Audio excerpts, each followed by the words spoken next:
It's incredible what can happen when you make technology more accessible. Charles is here to show us a nice project he built with Azure Percept and Vision AI to make someone's life a bit more accessible. It's a fantastic project, a nice IoT Show episode today.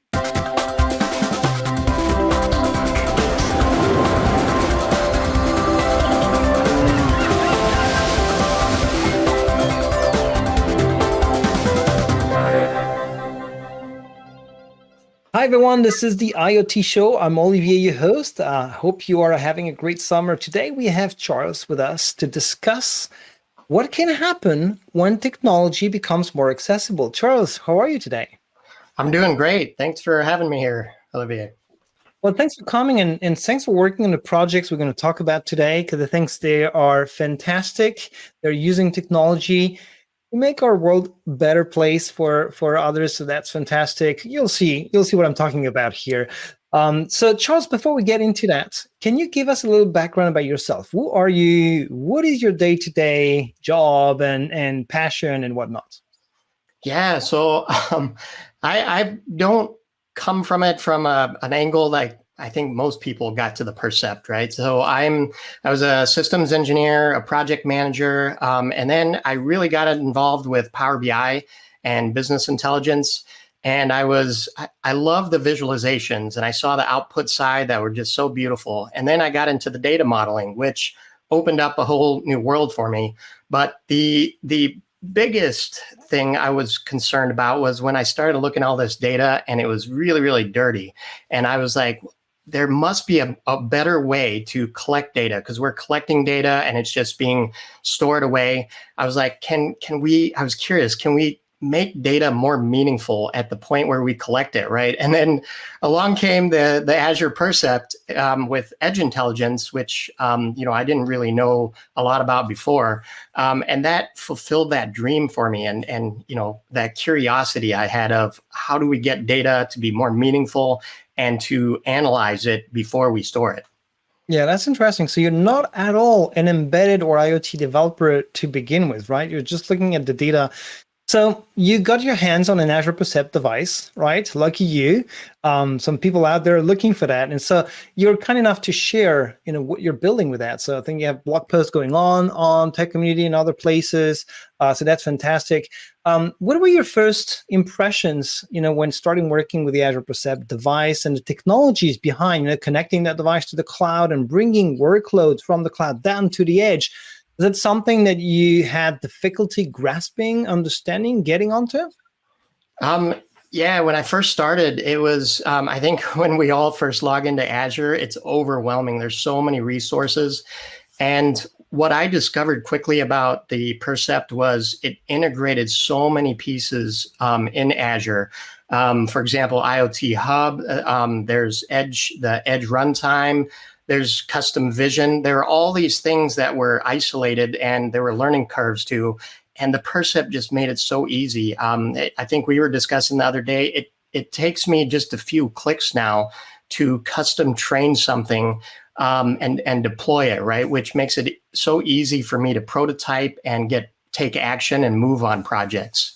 Yeah, you were saying when saying to me when we were preparing that IoT Show episode that even yourself as an IT professional, you were not expecting all of these scenarios to be not just feasible, but that easy to implement.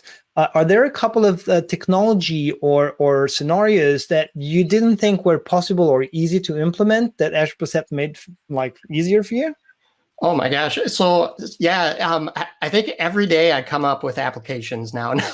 Now that I've learned how to use the Azure Percept.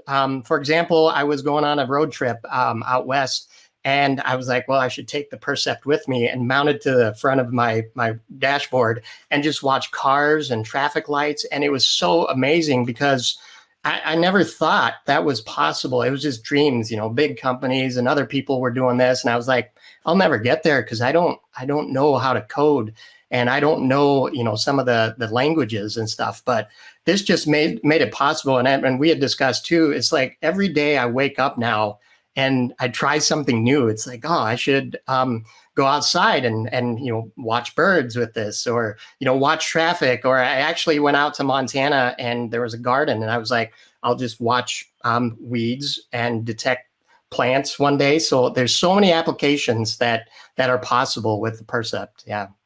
So all of the applications you're describing are using Vision AI. And so once again, that was not your field of expertise. So how hard was it to grasp Vision AI and to start building models for these applications? Crazy easy. So and we'll go to the demo. It takes, I think I did a video and I posted this too. It took me 30 minutes. I remember somebody from Microsoft suggested you should try sign language, Charles. So I went in one day and I was like, all right, I'll grab a bunch of images, and it took longer to find the images and then to save them to my desktop than it did to tag the bounding boxes, create the model, train the model. So it's just incredible the amount of time that it takes now to, it's short amount of time to create these models. Yeah, and you're right. I had no inclination. I didn't know how any of this worked. I had to figure out how to, I learned that you got to take different angles and take, get close to the camera, back up. All these things I can experiment with, and it just, my curiosity was just fulfilled. I was able to test all these things. Yeah.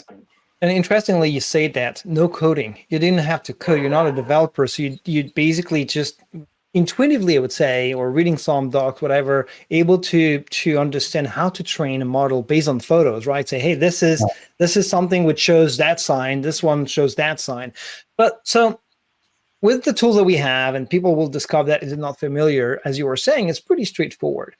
You did something special though. So tell me about this project, the Maria project, and what you did, and how you basically customized something that could have been mainstream and generic for a specific use in a matter of hours. Tell me more about this project. Yeah, that one is super interesting because I think we discussed before too, I was making toys. I was making fun little things with Raspberry Pis and Arduinos, just real basic stuff with Minecraft, but I met a girl named Maria online digitally in Puerto Rico, and she has disabilities where she has range of motion issues and she can't speak, so she has to sign. And I had the Percept, so I said, well, can we create a Stephen Hawkins type translator where she can sign to it and it could speak back to her audience? And incredibly, so then I was talking to her speech therapist, and she sent me an email, and it was kind of an interesting email that we could put up. But she was explaining to me that there's certain signs that are very hard for Maria to use. For example, ones that are higher, like sunshine, or up here, she can't reach up there. So I was like, wow, this is different, because with the AI training.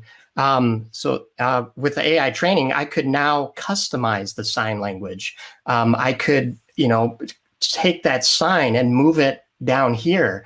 And signs like father, which are top of the forehead, I could move to a lower area, right? So it was an application, and like you mentioned, I had no healthcare training. I had no social psychology, any of that training. And the Percept allowed me to do that, to give the gift of communication to Maria. Yeah, there was this intended pun on the title of the show, which is making that technology more accessible helps making accessible some technology, some resources now to people with disabilities. So this is fantastic. You came up with some visuals so that people can understand better. So let's look at this visual for that demo that you bring up. Sure. So this is an email, Olivier, from the therapist, Maria's therapist, and she's talking about how some of the in a video she sent me, some of the signs have been modified. And also I learned, between Spanish and American Sign Language, there's differences too. So that becomes an issue when she's trying to work with me, because I'm used to American Sign Language. So this was kind of an interesting email from the therapist, and shows the power of customized sign language and using the Percept for this. And I'll walk through. I kind of did a demo, took some pictures of something Yes. I just did yesterday, kind of along the lines of how quickly I can prototype. So I Yep. took that example, powered it up. So the Percept has, the two little buttons on the front. Once those two light up, this thing is ready to go. And then I go into Azure. I go into Azure Percept Studio. I see that it's connected, so the green dot right there, and I click on that device. So then from there, you go into the vision module, the vision page, and you click on capture images, right? And this is part of the beauty of how the Studio and Azure works is it's integrating custom vision AI into it. So I don't have to, go to a separate website or anything. It's all integrated. So here I click on automatic image capture. I say I want 1 frame every 5 seconds. And then set the automatic capture. And once I do that, it just starts taking pictures. And here I am, a few seconds later, signing the new version of Sunshine. So Sunshine being up here, I've now moved it down here. I took 15 pictures. I drew the bounding box. I tagged it with Sunshine. And then I trained it. And this is the crazy part. Oh, well, it took about 20 minutes to train the model. And then once it's trained, I just pick it in the deploy model little page, little pop-up. I say I want iteration 5. And 2 seconds later, I'm signing Sunshine, my new customized sign, to the Percept. And then I can send this video to Maria's therapist, and they can start ideating and coming up with new signs for her. So that's how quickly I'm able to prototype and show, the team remotely what I'm doing.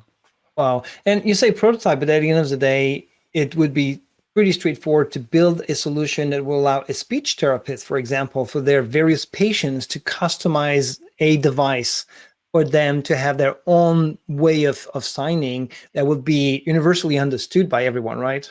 Yeah, and that's the goal. Is I've sent a Percept down to Maria's therapist, and I'm going to create the first model, but I want to teach them so that they can go and apply this and take this even further. Yeah. Oh, that's impressive, Charles. I think you had the video of Maria signing, right? Yeah, Olivier. So I have this video here where I have the Percept watching a video of Maria, and you can see the bounding boxes form when it recognizes her signs. There's father. So we did, mother and father, and it was able to recognize her signs. And then I was able to prototype so quickly with this. Wow. Impressive, Charles. Thanks a lot for sharing that. You wrote a blog post. We have a link down there, aka.ms/IoT show/accessible tech. And actually in that blog post, you have the link to that full video, right? So it's embedded in that blog post, so people can go and check it out in its entirety and learn more about the project and what you're doing and all the crazy ideas you're coming up with now that you've been playing with Azure Percept. So Charles, maybe we'll see you again soon with another project, right? I would love to come back, and I have so many projects in line, so I would love to share more of my crazy ideas. So. Awesome. Charles, thanks for your time. Everyone, thanks for watching. I hope to see you soon again on the IoT show. Bye.